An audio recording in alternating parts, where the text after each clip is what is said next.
Hello! I hope you're all okay and all good. Welcome to another video. My name is George. For those of you who don't know, feel free to subscribe down below if you're not already. And this is something I wasn't expecting to make, like, at all. I don't know if this lighting is quite correct either. My big light is on and the ring light is on, but I just feel like it's not really doing it. Anyway, today I'm going into central London to see my friend Jess, who I've not seen since like February. So she's having her hair cut. And then I think we're like meeting and then we're just gonna like grab some food and just walk around and like chat to each other because we've not seen each other in a really long time. We're in tier 2. It's all okay so long as we're not like sitting inside anywhere, which we're not going to do. And I thought, given the fact that I'm going into central London and because I've not been there for a really long time, I have decided to go to Gaze the Word today. Gaze the Word, for those of you who don't know, is a gay bookshop in London. It's near Russell Square Tube Station. It's one of my most favourite places in the whole wide world. So I'm going to have a little look around. Maybe I'll buy some queer books. Maybe I won't. So, you know, that whole like last book haul of 2020 thing might have been a complete lie because I might be about to go and spend some money in this wonderful independent gay bookshop. And I thought that considering it is Vlogmas and considering it's one of my favourite places in the world, and I've done this a couple of times before, like I've done like Gaze the Word trips and like kind of made a whole video about it. I thought I would do the same and this would be a nice little thing to have. They always seem to have things that I don't find anywhere else. I think I've said this many times before, that it's a rare day. I don't think it's ever happened actually that I walk into Gaze the Word and I don't walk out with a bag full of books. So let's see what happens there. Either way, you're going to come along for the ride. And yeah, let's go.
Hello, my hair looks a little chaotic, but I'm all done at Gaze the Word, as you will have seen.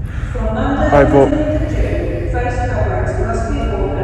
Just rude is what that is. I bought 5 things that I will show you when actually I'll show you tomorrow because I'm out all day today and then I'm going to work.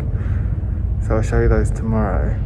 But it was so lovely in there. I signed 3 copies of Boy Queen and it was just really lovely to see the team there again. I got to see Jim and I got to see Erica and we had a nice little chat while I was there. It was just really, really lovely and nice to be in that shop again. As I said, it is like my favourite bookshop ever. And one of the books that I bought was a recommend off of Erica. So yeah, I'm really looking forward to showing you what I got. I got some really, really good looking books, I think. So yeah. We supported an independent bookshop today, you guys. And the next thing you're going to see is the haul, so I'm sure that's what you're waiting for, so I'm just going to stop talking now. So, it is Sunday, and I am in my room, and I now need to show you all the books that I picked up yesterday. I went to work last night, I was so exhausted from like walking around London with Jess, because I went to Gaze the Word, I then went to see my friend Jess, we had pizza at Franco Manca, sat outside, obviously, tier 2 realness, and then we walked to almost all the way to Leicester Square and then I had to leave and go to work and like my legs hurt by the time I got to work and I was not featuring it, but you know, it is what it is. I did make the decision to walk, but Jess gave me this as a Christmas present. How gorgeous is that? It's so beautiful. I love it so much, hence why I put it on my shelf. But how stunning is that? Jess made this. Jess also made this. This was my Christmas present last year. And this is my Christmas present this year. Jess is the best, by the way. She's a very crafty little thing. She does not do commissions. She does not have an Etsy store for reasons that are unbeknownst to me because she is stupid talented. She also does lettering, which you can see there. The talent is off the charts, and if she had an Etsy store, she would do amazingly well. Anyway, enough about that. Let's talk about the books that I picked up from Gaze the Word, because that's why you're here, I assume. So I picked up 5 things, which I think I mentioned yesterday, and most of them are things that I've been wanting to read for a little while anyway, and one of them was a recommend from Erica, who works there. It was really lovely to see them, actually. Like, I've not seen them since I did my launch event in August, and I didn't buy any books when I was there then, because I think I got to the store when they'd closed, so the tours had been done, so I didn't get a chance to buy anything, which is probably for the best, to be fair. But so much for my last book haul being the last book haul of the year. Here we go. The first is a recommend that was from Erica. I got to the till point and I wanted one more thing. Like, I knew I wanted one more thing, and there are a few things that I was sort of like torn between. So I thought, you know what? I'm just going to ask for a recommendation, because I don't do that very often when I'm in bookshops. I get recommended things when I'll just be talking to someone about books, but I actually specifically asked for a recommendation. And Erica recommended me Melt My Heart by Bethany Rutter. For those of you who've been on this channel long enough, you'll know that I read No Big Deal by Bethany Rutter last year? Earlier this year? Days, weeks, months, I don't know. But I read No Big Deal by Bethany Rutter and I absolutely loved it. I thought it was so fantastic. I loved the voice in it. I loved the representation of fat girls in it. It was an incredible book. I loved it so fiercely. And I don't know huge amounts about this book, apart from that I think it's set like over the summer. I think it came out at a similar time to Boy Queen, I'm not sure. It's set over the summer, and Erica said there's fantastic bisexual representation in it, and I've not read enough of that, to be honest. So yes, I'm very much looking forward to reading this. As I said, I love No Big Deal, so I imagine I'll be head over heels for this one. The next book that I picked up is another book that I kept going into my local Waterstones and seeing on the table and thinking, God, I need to buy that, I need to read that, because I saw a bunch of people talking about it on Instagram and I really, really wanted to read it, and I've just not had a chance to pick it up yet, and that is How It All Blew Up by Arvin Ahmadi. This is the story of a gay Muslim teenager who is threatened to be outed to his parents, and instead of dealing with that, he decides to run away to Rome and ends up in an interrogation room. The story itself is like interspersed between the interview in the interrogation room and his time in Italy. That is about all I know about this book. I've heard brilliant things about it. It's got quotes from Angie Thomas, Becky Albertalli and Adam Silvera on it. It sounds like it's going to be right up my street. I'm really looking forward to reading it. I'd seen a few things on Instagram about it too, and that was kind of why every time I went into a bookshop, I would see it there and be like, oh, need to read that, and I just never picked it up. But I mean, Gaze the Word is the perfect time to do just that. Also, I really love the UK cover for this. It's very, very eye-catching. I think it's really beautiful. The next book that I picked up was The House of Impossible Beauties by Joseph Cassara. This is a book set in the 1980s in the New York Harlem ball scene. Angel, just 17 years old and burnt by her traumatic past, she wants to create a family for those without. Hector, when Angel falls in love with him, the two decide to set up the House of Extravaganza, the first ever all-Latino house on the ball circuit. The Extravaganzas are joined by Venus, Juanito, and Daniel, all with their own devastating stories to tell, each determined to survive.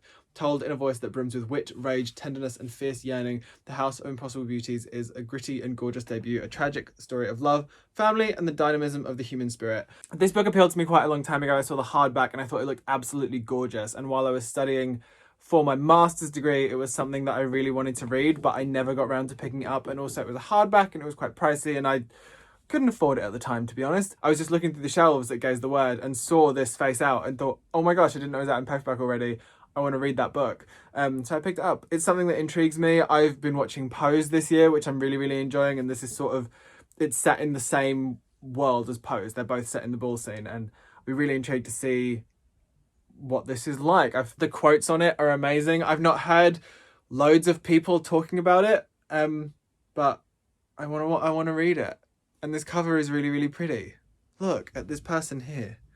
Ignore these words. Look at this person here. Ooh. Stuns. The next book that I picked up is one that I've heard nothing but wonderful things about. I can't move for it on my Twitter or on my Instagram, and that is Cemetery Boys by Aidan Thomas. This is published by Swoon Reads in the US, and I believe Illumicrate did like a special debut author box edition of it as well. I think it's best to actually put at the top of Goodreads, which is a trans boy determined to prove his gender to his traditional Latinx family summons a ghost who refuses to leave in Aidan Thomas's paranormal YA debut Cemetery Boys, described by Entertainment Weekly as groundbreaking. I've heard wonderful things about this book.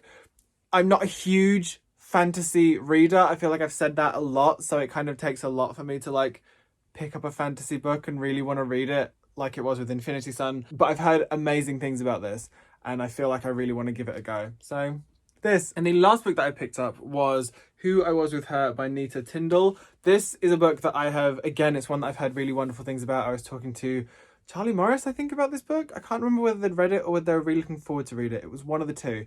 Either way, I'm in love with this cover. I think it's really gorgeous. This is the story of Corinne Parker, who is a runner.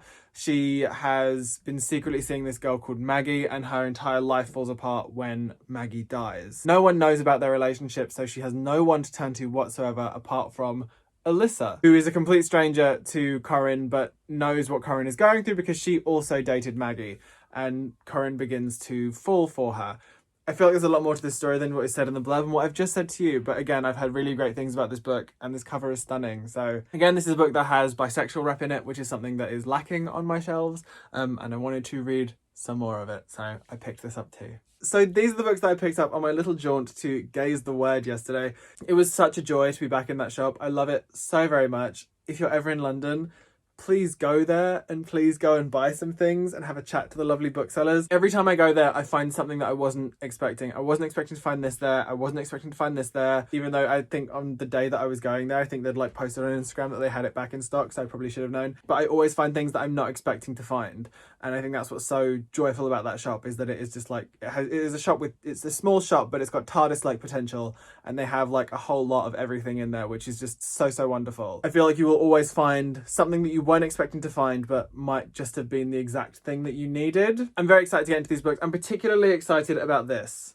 I may put it on like a January TBR or something like that, because I do really want to read it. Like, it's, since I put it in the bag yesterday, it's been calling my name, and I really, really want to read it. But like, I've got a whole end of the year TBR and a festive TBR behind my head to get through first. But yes, that is the end of this video. Thank you so much for watching. If you made it this far, feel free to leave the rainbow flag emoji in the comments below, because queerness. I hope you enjoyed this video. If you did, don't forget to put a thumb on it and subscribe down below if you want to see more. I love each and every one of your faces, and I'll speak to you as soon as I possibly can. Bye!